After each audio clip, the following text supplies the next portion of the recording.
வணக்கம் மக்களே, welcome back to நேற்று இன்று நாளை. இன்னைக்கு நம்ம வீடியோல கொரியன் ஸ்பெஷல் வெஜ் ஜாப்சே ரெசிபி தான் பார்க்க போறோம். ட்ரெடிஷனல் ஜாப்சேல பாத்தீங்கன்னா மீட் அதுக்கப்புறம் ஆம்லெட் இருக்கும். ஆனா நம்ம இன்னைக்கு வெஜ் வெர்ஷன் தான் பண்ண போறோம். பேசிக்கலா ஜாப்சேக்கு யூஸ் பண்ண நூடுல்ஸ் பாத்தீங்கன்னா கிளாஸ் நூடுல்ஸ் தான் யூஸ் பண்ணணும். கிளாஸ் நூடுல்ஸ் ஸ்வீட் பொட்டேட்டோ வச்சு பண்ணியிருப்பாங்க. இந்த வெஜிடேரியன் வெர்ஷன் ஆஃப் கொரியன் ஜாப்சே எப்படி பண்ணங்கிறத பாக்கிறதுக்கு முன்னாடி நம்ம சேனலுக்கு நீங்க ஃபர்ஸ்ட் டைமா வரீங்கன்னா மறக்காம சப்ஸ்கிரைப் பண்ணுங்க. ஆம்லெட்டுமே வெஜ் தாங்க, அதாவது நம்மளோட வெஜ் சீலா தான் நான் ஆம்லெட்டா ப்ரெசென்ட் பண்ண போறேன்.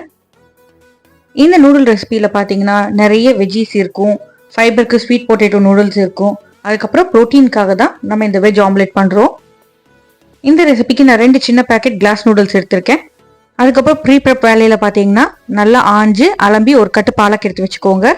2 வெங்காயத்தை நீளமா நறுக்கி வச்சுக்கோங்க. 200 கிராம் மஷ்ரூமே கிளீன் பண்ணி பெருசு பெருசா கட் பண்ணி எடுத்து வச்சுக்கலாம். கேரட், பூண்டு, ரெட் பெப்பர், கிரீன் பெப்பர் இது எல்லாத்தையுமே நீளமா கட் பண்ணி எடுத்து வச்சுக்கோங்க. முதல்ல நம்ம வெஜ் ஆம்லெட் பண்ணி எடுத்து வச்சுக்கலாம். சர்வ் பண்ணும்போது இந்த வெஜ் ஆம்லெட்டை நம்ம நீளமா ஸ்லைஸ் பண்ணி மேல அப்படியே வச்சு சர்வ் பண்ண போறோம்.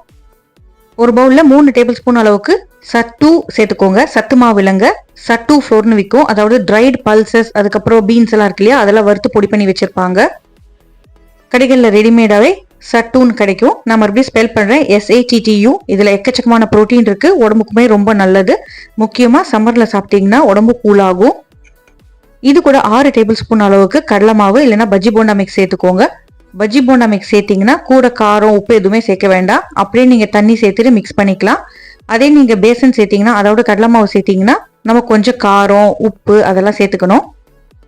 இந்த 2 மாவையும் நல்லா கலந்துக்கலாம். நான் இன்னைக்கு பஜ்ஜி போண்டா மிக்ஸ் தான் எடுத்திருக்கேன். தண்ணி குத்தி தோசை மாவு பதத்துக்கு கட்டி உருண்டைகள் இல்லாதபடி நல்லா விஸ்க் பண்ணிக்கோங்க. இது நம்ம தோசை மாதிரி பண்ணி எடுத்துக்க போறோம். அதுக்காக தோசைக்கல்ல சூடு பண்ணிட்டு தின்ன குட்டி குட்டி தோசை மாதிரி பண்ணி எடுத்துக்கோங்க. 1/2 டீஸ்பூன் எண்ணெய் சேர்த்தா போதும். 2 பக்கமும் திருப்பி போட்டு நீங்க வேக வச்சுக்கணும். ஃப்ளேமை மீடியம்ல வச்சு பண்ணி எடுத்தீங்கன்னா ஈவன் கலரிங் வரும்.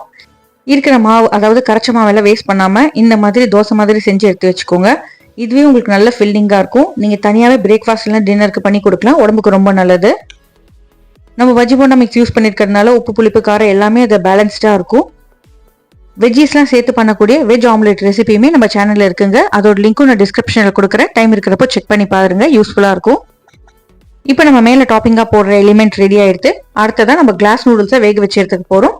கிளாஸ் நூடுல்ஸ் வேக வைக்கிறதுக்கு ஒரு கடாயில போதுமான அளவுக்கு தண்ணி சேர்த்துட்டு நல்லா கொதிக்க விடுங்க.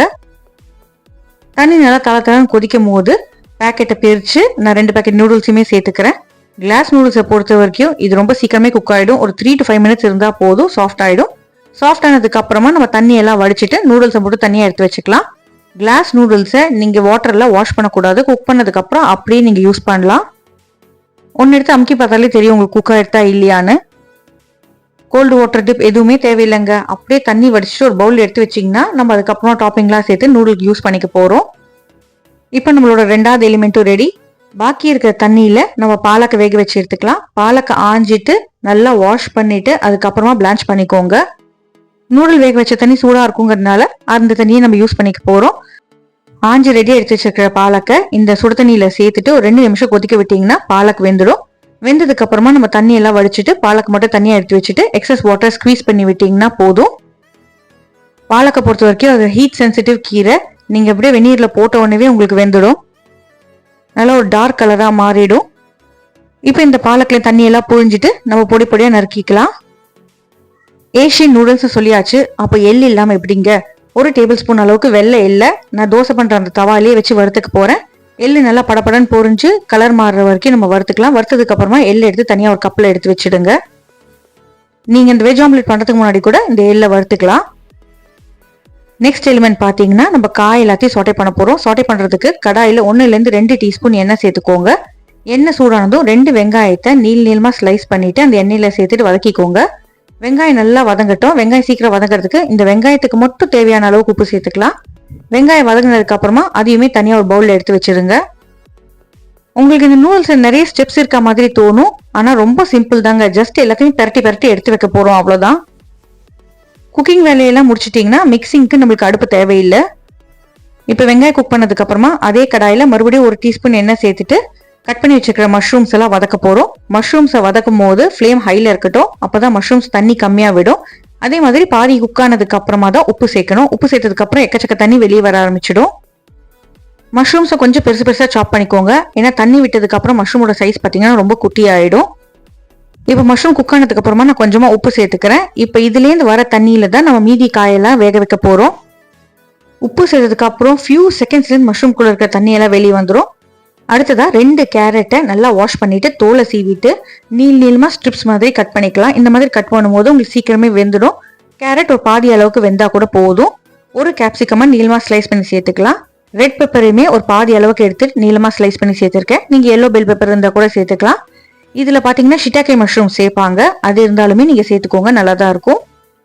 காய் எல்லாத்தையுமே மஷ்ரூம் கூட நம்ம டாஸ் பண்ணி எடுத்துக்க போகிறோம். மஷ்ரூமோட தண்ணியெல்லாம் வற்றி ட்ரை ஆகிற வரைக்கும் குக் பண்ணிக்கலாம். காய் கொஞ்சம் க்ரன்ச்சியாக இருந்தால் தான் சாப்பிட்றதுக்கு நல்லாயிருக்கும். ஏன்னா நம்மளோட நூடுல்ஸ் பார்த்தீங்கன்னா ரொம்ப சாஃப்ட். க்ரன்ச்சி எலிமெண்ட் கொண்டு வரணும்னா நம்மளுக்கு இந்த காய் தான் கொடுக்கும். இப்போ காய் வெந்ததுக்கு அப்புறமா நம்ம சாஸ் ரெடி பண்ணிக்க போகிறோம். சாஸ் பண்ணுறதுக்கு ஒரு கப்பில் 2 டீஸ்பூன் அளவுக்கு நல்லெண்ணெய் சேர்த்துக்கோங்க. நல்லெண்ணெய் கூடவே ஒரு அரை டீஸ்பூன் அளவுக்கு பொடி பொடியாக நறுக்குன்னு பூண்டு சேர்த்துக்கலாம். பூண்டை நல்லெண்ணெய் கூட நல்லா மிக்ஸ் பண்ணிடுங்க. இப்போ இதிலே 1/4 கப் அளவுக்கு சோயா சாஸ் சேர்த்துக்கலாம். உங்ககிட்ட light soya sauce, dark soya சாஸ்னு தனித்தனியாக இருந்தால் ரெண்டையும் மிக்ஸ் பண்ணி 1/4 கப் எடுத்துக்கோங்க. இல்லைன்னா என்ன இருக்கோ அது அப்படியே 1/4 கப் சேர்த்துட்டு 1 டீஸ்பூன் அளவுக்கு ஹனி, அரை டீஸ்பூன் அளவுக்கு மிளகு பொடி சேர்த்துக்கலாம். இந்த சாஸ்லேயே 1 டீஸ்பூன் அளவுக்கு ப்ரௌன் சுகர், அரை டேபிள் ஸ்பூன் அளவுக்கு நம்ம வறுத்த எல்லாம் சேர்த்துட்டு நல்லா கலந்து விட்டோம்னா நம்மளோட சாஸ் ரெடி ஆகிடும். நான்வெஜ் வெர்ஷனில் பார்த்தீங்கன்னா ஆயிஸ்டர் சாஸ்லாம் சேர்ப்பாங்க. இப்போ நம்மளோட காம்பனன்ட்ஸ்லாம் ரெடி. எல்லாத்தையும் ஒன்றா சேர்த்து மிக்ஸ் பண்ண போகிறோம். அவ்வளோதான், குக் பண்ண வேண்டாம். நம்ம குக் பண்ணி ரெடியாக எடுத்து வச்சுக்கிற நூடுல்ஸ் மேலே நம்ம சாட்டே பண்ணியிருக்கிற வெஜ்ஜீஸ்லாம் சேர்த்துக்கலாம். அதாவது கேரட், மஷ்ரூம், கேப்சிகம், ரெட் பெப்பர்லாம் சாட்டே பண்ணி வச்சுருந்தோம் இல்லையா, அதை சேர்த்துக்கிறேன். இதுக்கு மேலே நம்ம ரெடி பண்ணி வச்சிருக்கிற அந்த சாஸ் மிக்சரை சேர்த்துட்டு நல்லா கலந்து விட்டுக்கலாம். கலந்து விட்டதுக்கு அப்புறமா வதக்கி வச்சிருக்கிற வெங்காயம், பொடி பொடியாக நறுக்கி வச்சிருக்கிற பாலக்கீரையுமே சேர்த்துருங்க. எல்லாத்தையும் ஒன்றா சேர்த்தா மிக்ஸ் பண்ணுறது கஷ்டங்கிறதுனால நான் ஒன்றா சேர்த்து மிக்ஸ் பண்ணிக்கிறேன். பவுலை கொஞ்சம் பெருசாக வச்சுக்கிட்டிங்கன்னா மிக்ஸ் பண்ணுறது உங்களுக்கு ஈஸி. 2 சைடு 2 கரண்டி வச்சுட்டு அப்படியே நீங்கள் மிக்ஸ் பண்ணிங்கன்னா ஈஸியாக உங்களுக்கு மிக்ஸ் ஆகிடும். உப்பு, புளிப்பு, காரம் எல்லாமே கரெக்டாக இருக்கான்னு செக் பண்ணிக்கோங்க. இல்லைனா கூடுதலாக நீங்கள் இனி கொஞ்சம் சாஸ் சேர்த்துக்கோங்க. தனித்தனி பிளேட்ஸில் சர்வ் பண்ணும்போது மேலே நீளமாக கட் பண்ணி வச்சு நம்மளோட வெஜ் ஆம்லெட்டை அப்படியே மேலே வச்சுட்டு சர்வ் பண்ணுங்கள். மிக்ஸ் பண்ணதுமே நீங்கள் சாப்பிட்டீங்கன்னா நல்லா ஃப்ரெஷ்ஷாக இருக்கும்.